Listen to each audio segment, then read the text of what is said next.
Listen, I know I look hideous right now, but it's the start of a vlog, and when have I ever started a vlog looking put together and or attractive?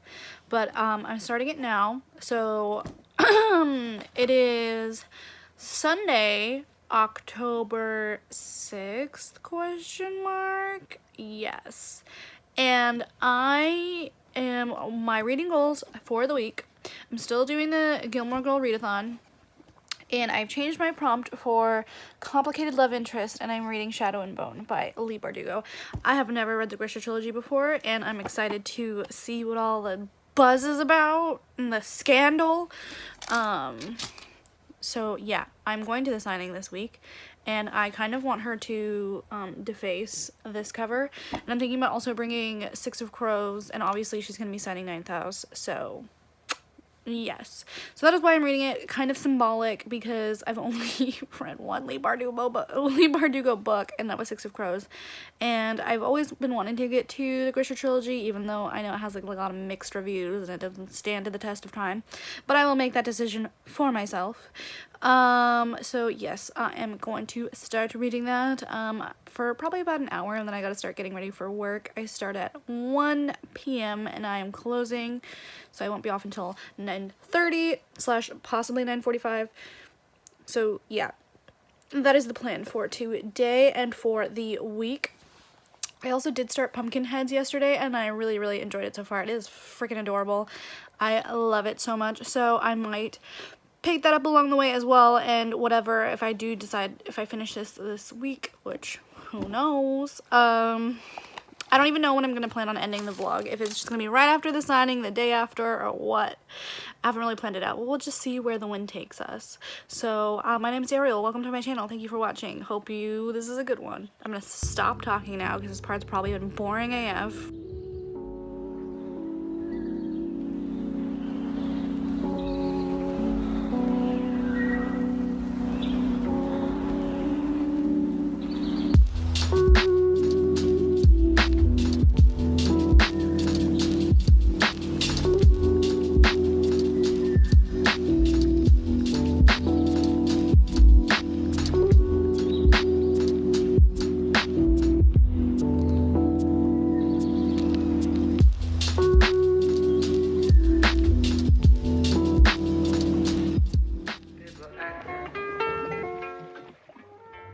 Okay, I just got to work and I'm wearing my spoopy shirt.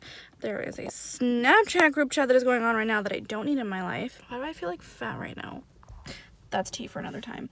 I read a little bit of Shadow and Bone, and y'all were lying. I feel like this is like good. I'm happy so far. I don't like this angle. I don't like this right now. I don't like this.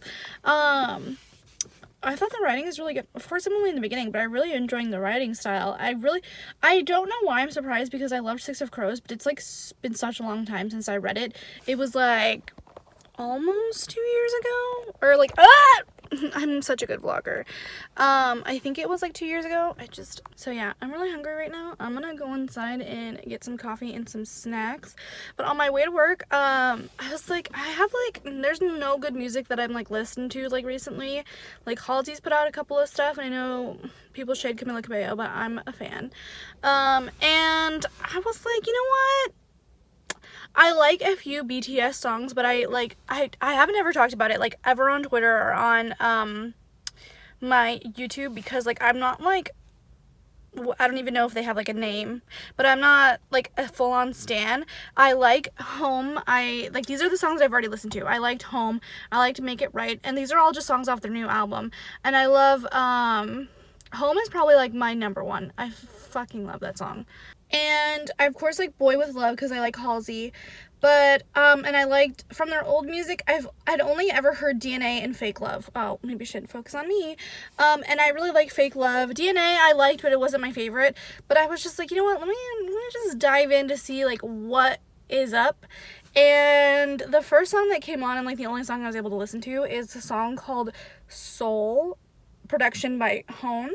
And it's RM, which is specifically, I'm pretty sure he's the rapper guy with the dimples and the blonde hair.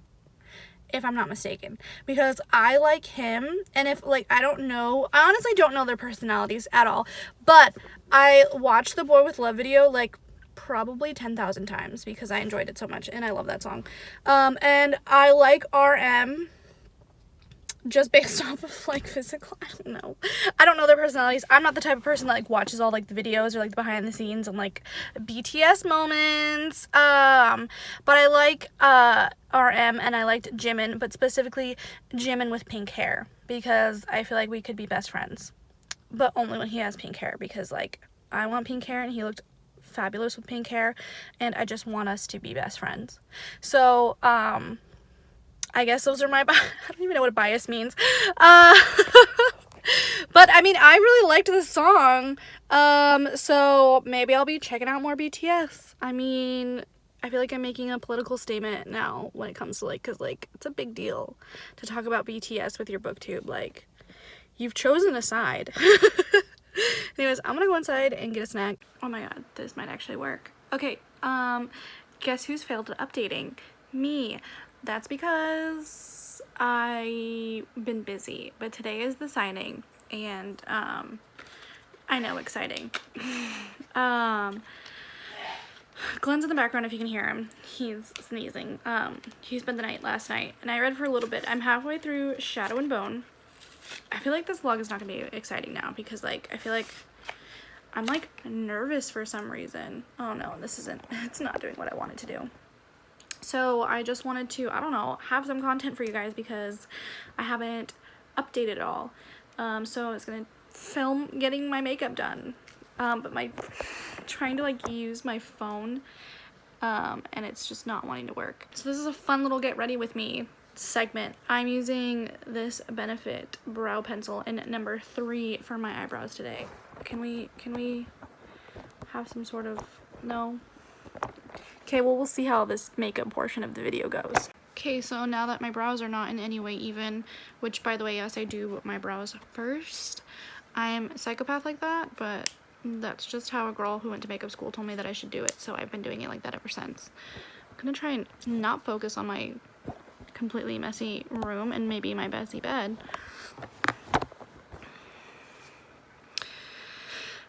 Anyway, so now I do foundation, which I will be using. So I use this foundation in the shade Pasty White. Anyways, so I have been bringing Shadow and Bone to me with work every day with the intention of reading it during my breaks and lunches, but I've just been a chatty Cathy and haven't really read anything on my break because I've been, like, talking to coworkers and stuff. But I read a little bit last night and this morning, so I'm about halfway through, and let me tell you, I've been hearing, like, bad reviews about this book for the longest time, or that it's boring, and, like, it is not that bad. And not only that, but I hear, like, trash talk about the characters all the time, like, I hear people talk about Mal all the time being, like, a shitbag, which, like, he hasn't even been in it hardly at all, so I don't know, like, where this is coming from. Obviously, maybe he gets, like, worse in the later books. But then I've also heard a lot of people give the Darkling, like, a lot of, like, hate, or, like, they don't understand, like, why people like the Darkling. And he's nice, as far as I can tell. Like, yeah, he, like, can kill at the snap of his fingers, but, like, he's been nice to the main character, and he hasn't really proved himself to be evil in any sort of way. So unless I'm missing something, I really don't understand the hate towards this characters or this book. Like, yeah, it's kind of slow, but we're just building the world and, like, the story. Like, this is definitely, like, a setup for something bigger, but I've definitely read worse and more boring fantasies than this, with less character development and less interesting character personalities and character friendships. So I don't know what everyone else is reading, but so far I'm thinking it's pretty good. So that's my thoughts on that. I like Genya. I do like the Darkling. I like Mal so far. Those are pretty much the only characters, like, that we're supposed to like, I guess. And they're all likable to me. Or, like, the characters that we're supposed to care about at this point. Like I said, Mal hasn't really been in it. Got to the part where she kind of finally like accepts lets go of like what's been holding her back this whole time, which was kind of like sad. Like good for her though, like move on. Wow, this really does make me look pasty right here. I'm kind of afraid this vlog is gonna suck, so let's hope it doesn't. Please give me a thumbs up so I know that this vlog doesn't suck. I'm gonna be doing a basic orange fall look inspired because I'm unoriginal, and I'm gonna be using the Subculture palette for some of it because I'm unafraid of controversy, except that's a lie. Okay, where are we gonna frame? No, maybe? Okay, no? Okay, so this is what my eyeshadow is going to look like. I tried to like darken the outer corners with some brown and I kind of messed it up, but whatever. And now because I am lazy, for eyeliner, I just use black eyeshadow and like a pointed brush or like a small thin brush, and just like use black eyeshadow as eyeliner because it's easy and I don't want to do any other work that I have to. Okay, so now if you're following along with this makeup, which you probably shouldn't, you'll have something that looks like this. Oh my god, this vlog sucks. I can't even get this camera to stay. And now I go and clean up all underneath with concealer. Basically, if I have any mess underneath my eyes, I just cover it up with concealer and then it just goes away. And I just go all up underneath my eyes. And then this is what I use to make my eyeshadow kind of sharp. So I just like bring it out and create like a wing. So it looks like I actually did the work to make it look like that, but I did not at all put any effort into it. Did I put any on my nose? Yeah. Okay, so I just finished my eye makeup and I just put eyeshadow underneath and mascara and then a little highlight in my inner corner. I do contour, so I do like a little bit on my cheeks, and then I also contour my nose because I am insecure about it. So I do that, and I take this brush. It's broken, but I don't want to buy another one, and I like how this one works. So I just make 2 lines. I try to make it as skinny as possible, but sometimes we mess up because I don't know what I'm doing.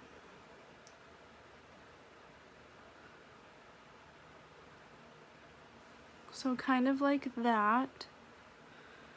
And then I like to give myself a button nose. So I put some underneath. And then like a line across. So I don't know if you guys can see that, but that's what it looks like before it's blended out. Sometimes I don't blend it out that well, so you still see it. Sometimes it can just look like a blob of bronzer because I didn't blend it out, or it's like I put too much. But there's that. Oh, and then I use this little Tarte palette that I found in the travel section one day to contour. Oh, I don't know if I ever showed you the finished makeup look, but this is what I'm wearing. I have like a little like Halloween cardigan to go over it. But I just got to my friend's house, and my friend Haley and we're going to the signing together. And so this is gonna be the first time I'm ever vlogging in front of someone. So I'm like a little bit nervous in general. Plus I'm just nervous for the signing. But yeah, I guess I should tell her that I'm here instead of being creepy outside of her house, so. Oh god, should I? Alright, are you excited? I'm so excited. Okay, so we're on our way right now. We're struggling a little bit. A little bit? We're really on the struggle bus. I mean the struggle civic. Haley, like how many exits do you think that we've missed? Oh, we've missed like 3. I would say like 3 is a solid estimate. Right, we're just there. Like, were we supposed to turn? Oh shit, yeah. we were supposed to turn. That's so. definitely the way. So, but we'll get there eventually. So, it's excitement. What did you bring for her to sign? Just the arc? Yeah, I brought the Arc of Ninth House, and then Rachel, who was very gracious and got me a copy of the Arc. I'm taking Crooked Kingdom for her to get it signed. Oh, she couldn't come tonight. Nice. Oh, okay. Yeah, so I'm like, yeah, she did me a solid, like, I'm gonna get her book signed. Oh. Yeah. Okay. Yeah, I brought, oh wait, shit. It's talking and I'm like, maybe I should turn this off. No, it's fine. I sort of know where I'm going. It'll just reroute us again. Honestly, I'm just... Wait, it's right here.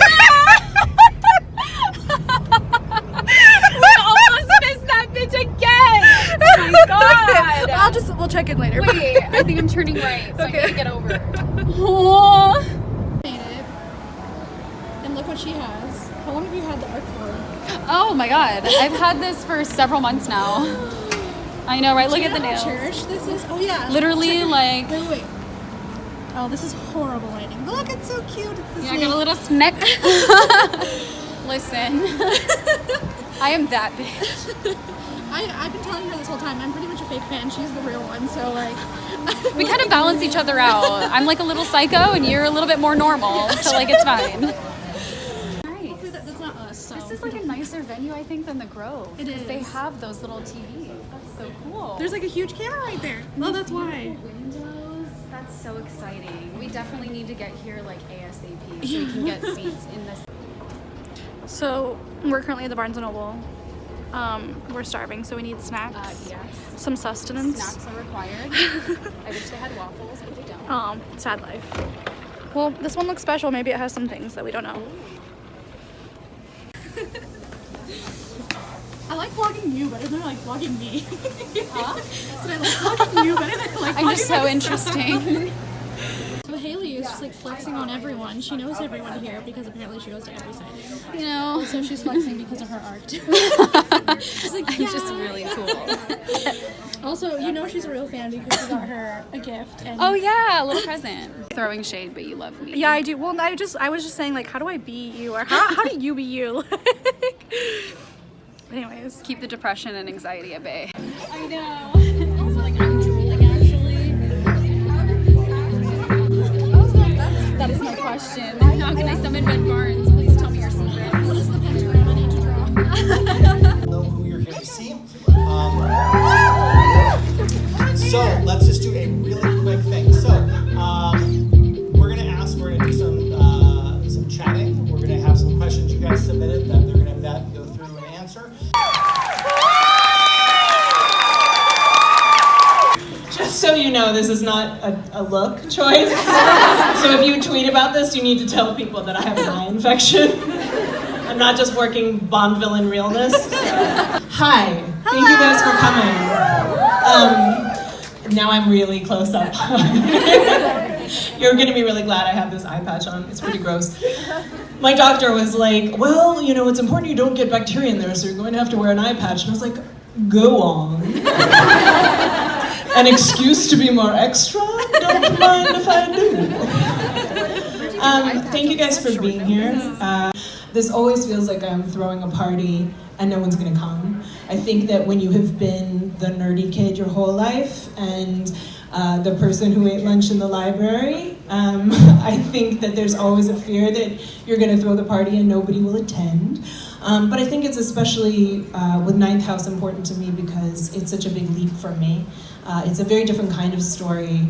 It's a story that's incredibly personal to me and that I've wanted to tell for so long. It was the first idea I brought to my agent when I signed with her. I signed with Jo Volpe with Shadow and Bone, and she said, what else do you want to write? And I said, well, I have this idea about the secret societies at Yale, which, if you guys don't know, I'm gonna just... wow, okay, hi. Did not anticipate that.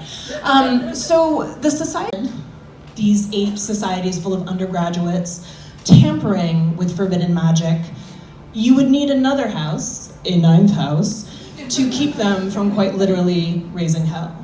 And that was where the idea for this came from. And I pitched it to Jo, and she said, that sounds amazing. I don't know where we're gonna sell it. Because I was not established, I had not published anything, and it was a big leap to move into adult. And even after I became a YA author, and you guys were kind enough to make the Grishaverse a success, it was still a huge leap.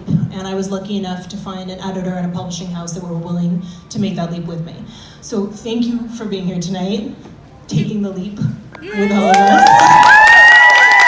It is so appreciated. Oh boy, okay. What is your favorite thing about writing Alex Stern? Alex is the heroine. Wait, how many people have actually read the book that just came out? From all of your other characters, what do you love most about her? You know, I realized recently that I had fallen into a pattern of writing male anti-heroes and male villains and not giving the ladies their due. And really, until Alex Stern and actually Zoya Nazilensky, who plays a big part in King of Scars, the most recent Grishaverse book, I don't think I had really written a woman whose moral compass isn't always really calibrated correctly. And I think with Alex, I really gave myself a lot of freedom to make her a pure survivor. This is a girl who knows that the world wants her to behave a particular way, and she thinks she has to.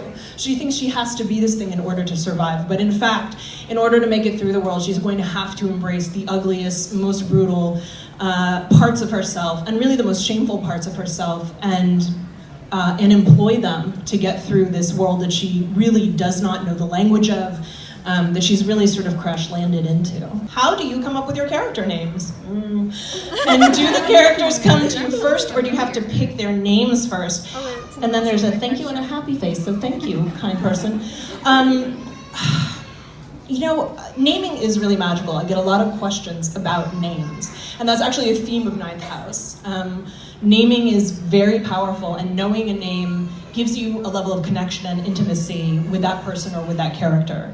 Now, wow, I know, life is hard. It only gets worse, kid, I'm sorry.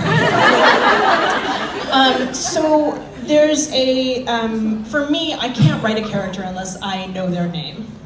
And these names really matter. I mean, Alex is not Alexandra, her first name is Galaxy. She was named by a hippie mom in Southern California. You know, this is a big part of who she is and where she comes from, and a part of herself she can't stand, really. I think Darlington, you know, whose name is Daniel Arlington, I mean, he sounds like a snob, Darlington.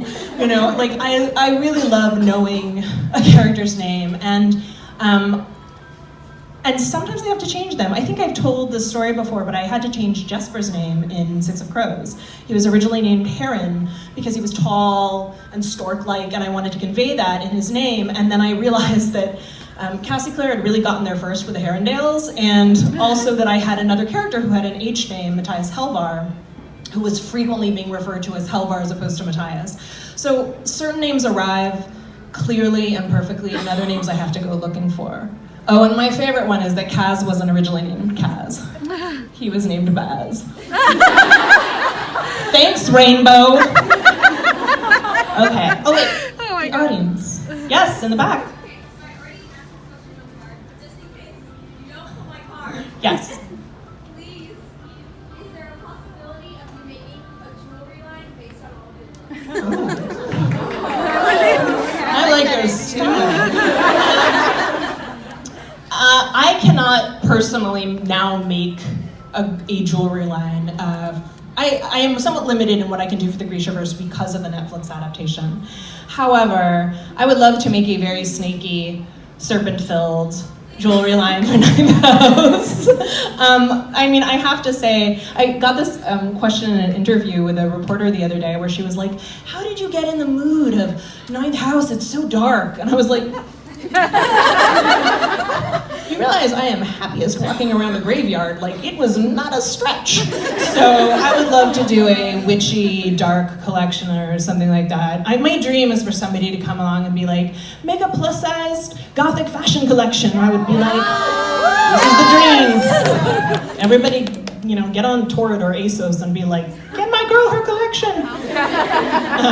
Composer named Ludovico Einaudi. Are you writers? Yes. A lot of writers love to write to him. He's an Italian composer, and there's a song called Walk that for some reason I just listened to on repeat. He also had, it's from the same album as In a Time Lapse, which was what I listened to on repeat to write Six of Crows. There's something about his music that just flips a switch for me and allows me to access the storytelling part of my brain.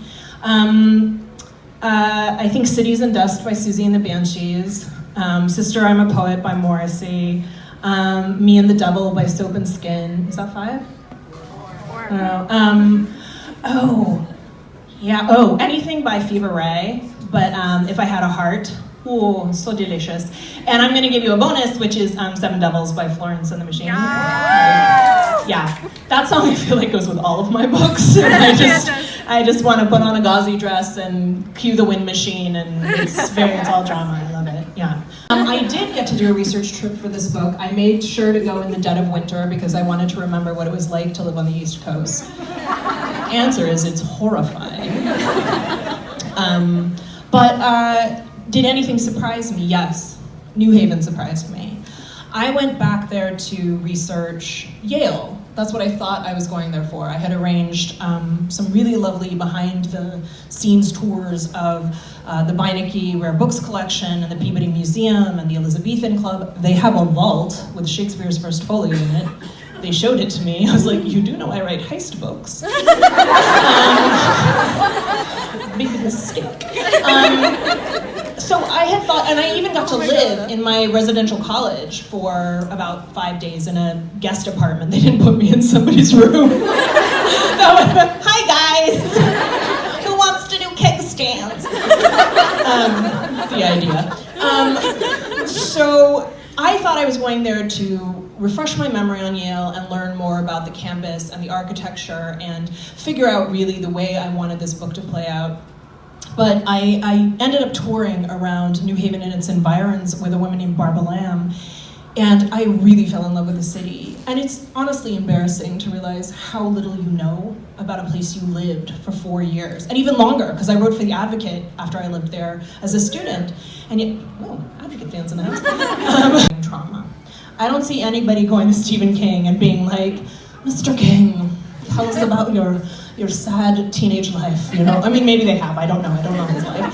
But I don't think that men are subjected to the same scrutiny that women are when it comes to these things. And I think there's an almost an offended way that we look at women who dare to do something shocking and dare to work in these genres that really wants them to step back into their boxes. I loved writing this book. And I will say too, look, y'all are on Twitter, like, I'm sorry. But there was a lot of discussion around the content of this book. And it was a little bizarre to me because yes, it is dark.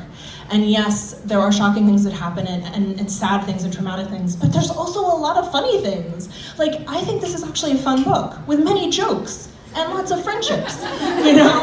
That's my favorite thing, is a group of people going merrily to hell together. Like, that is my jam, you know? So I hope that people will go into this book knowing that yes, we're gonna walk a dark path together, but I am never gonna leave you without hope. It's just not the kind of story I tell. How many writers are there here? Oh, quite a few, okay. So, voice for me, I think, is something that develops. I think if you read Shadow and Bone, you see the beginnings of it, but I think you can see in that trilogy where I'm finding my way and finding my voice. I think it is not a shock that the person who wrote Six of Crows wrote Ninth House, but they are very different books. I think you find the things that matter to you and that give you joy, not just as a writer, but as a reader, okay? Marie Lou and I had to talk about this at one point. What are the buttons that get pushed? When you watch something, where all of a sudden you lock in and you're like, I know this, and it's easier when it's not good, right? When you're like, I know this is bad, but I love it. And when you're reading a book and all of a sudden you're like, and then you're in. Like, there's a moment when you're in.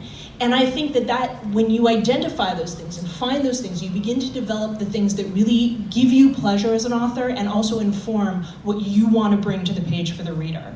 So in some ways, it's a kind of soft, mushy thing that has to do with that. It also has to do with reading your work out loud, listening to other people read your work, finding a way that you actually find the diction and rhythm of your own voice. Well, can everyone take their book and put it over their head? We're going to take a gigantic mass picture. Oh yeah, sorry. You're on awkward. So we just got done with our signing. We're leaving right now. We got the goods. She was so funny and so nice. Like, I've never obviously like seen her live or know her personality. But I'm kind of in love. I want her to adopt me. She's our witchy auntie. Yeah, or like be my best friend. So I'm sending out the application. If she wants to, she already has what do you call? letter of recommendation from myself because she'd be front runner. So the company wants to hire you, the company being me. So be my best friend, Leigh Bardugo. Okay, thanks. It's the world of color. Whoa, it's fantastic.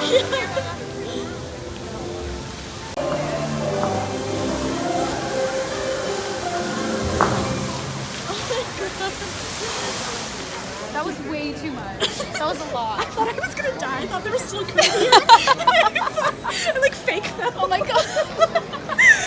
You were so prepared to fall that you just did. I was like, just like take a wide step out. Oh my god. Sometimes you gotta. Oh god.